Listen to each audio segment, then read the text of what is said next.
Capítulo 16. Job se queja contra Dios. Respondió Job, y dijo, muchas veces he oído cosas como estas, consoladores molestos sois todos vosotros.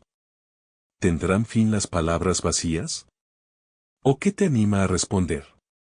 También yo podría hablar como vosotros, si vuestra alma estuviera en lugar de la mía, yo podría hilvanar contra vosotros palabras, y sobre vosotros mover mi cabeza. Pero yo os alentaría con mis palabras, y la consolación de mis labios apaciguaría vuestro dolor. Si hablo, mi dolor no cesa, y si dejo de hablar, no se aparta de mí. Pero ahora tú me has fatigado, has asolado toda mi compañía. Tú me has llenado de arrugas, testigo es mi flacura, que se levanta contra mí para testificar en mi rostro. Su furor me despedazó, y me ha sido contrario, crujió sus dientes contra mí aguzó sus ojos mi enemigo. Abrieron contra mí su boca, hirieron mis mejillas con afrenta, contra mí se juntaron todos. Me ha entregado Dios al mentiroso, y en las manos de los impíos me hizo caer. Próspero estaba, y me desmenuzó. Me arrebató por la cerviz y me despedazó, y me puso por blanco suyo. Me rodearon sus flecheros, partió mis riñones, y no perdonó, mi hiel derramó por tierra. Me quebrantó de quebranto en quebranto, corrió contra mí como un gigante. Cosí cilicio sobre mi piel, y puse mi cabeza en el polvo. Mi rostro está inflamado con el lloro, y mis párpados entenebrecidos, a pesar de no haber iniquidad en mis manos, y de haber sido mi oración pura. Oh tierra, no cubras mi sangre, y no haya lugar para mi clamor. Mas he aquí que en los cielos está mi testigo, y mi testimonio en las alturas.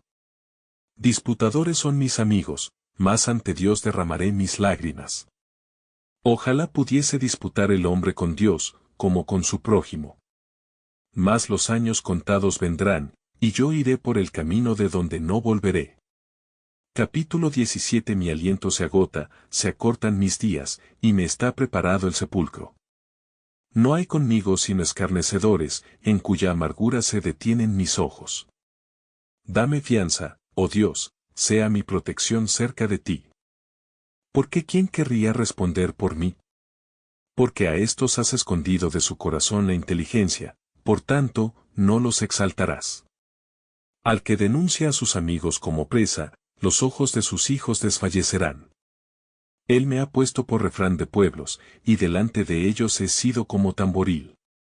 Mis ojos se oscurecieron por el dolor, y mis pensamientos todos son como sombra. Los rectos se maravillarán de esto, y el inocente se levantará contra el impío. No obstante, proseguirá el justo su camino, y el limpio de manos aumentará la fuerza. Pero volved todos vosotros, y venid ahora, y no hallaré entre vosotros sabio. Pasaron mis días, fueron arrancados mis pensamientos, los designios de mi corazón. Pusieron la noche por día, y la luz se acorta delante de las tinieblas. Si yo espero, el Seol es mi casa, haré mi cama en las tinieblas.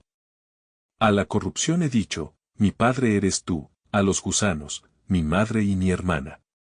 ¿Dónde, pues, estará ahora mi esperanza? Y mi esperanza, ¿quién la verá? A la profundidad del Seol descenderán, y juntamente descansarán en el polvo. Capítulo 18. Bildad describe la suerte de los malos. Respondió Bildad Suitá, y dijo, ¿cuándo pondréis fin a las palabras? Entended, y después hablemos. ¿Por qué somos tenidos por bestias, y a vuestros ojos somos viles? Oh tú, que te despedazas en tu furor, será abandonada la tierra por tu causa, y serán removidas de su lugar las peñas. Ciertamente la luz de los impíos será apagada, y no resplandecerá la centella de su fuego. La luz se oscurecerá en su tienda, y se apagará sobre él su lámpara. Sus pasos vigorosos serán acortados, y su mismo consejo lo precipitará. Porque red será echada a sus pies, y sobre mallas andará. Lazo prenderá su calcañar, se afirmará la trampa contra él. Su cuerda está escondida en la tierra, y una trampa le aguarda en la senda. De todas partes lo asombrarán temores, y le harán huir desconcertado.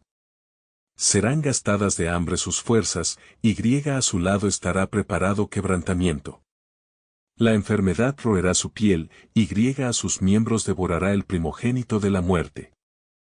Su confianza será arrancada de su tienda, y al rey de los espantos será conducido. En su tienda morará como si no fuese suya, piedra de azufre será esparcida sobre su morada. Abajo se secarán sus raíces, y arriba serán cortadas sus ramas. Su memoria perecerá de la tierra, y no tendrá nombre por las calles. De la luz será lanzado a las tinieblas, y echado fuera del mundo. No tendrá hijo ni nieto en su pueblo, ni quien le suceda en sus moradas. Sobre su día se espantarán los de occidente, y pavor caerá sobre los de oriente. Ciertamente tales son las moradas del impío, y este será el lugar del que no conoció a Dios.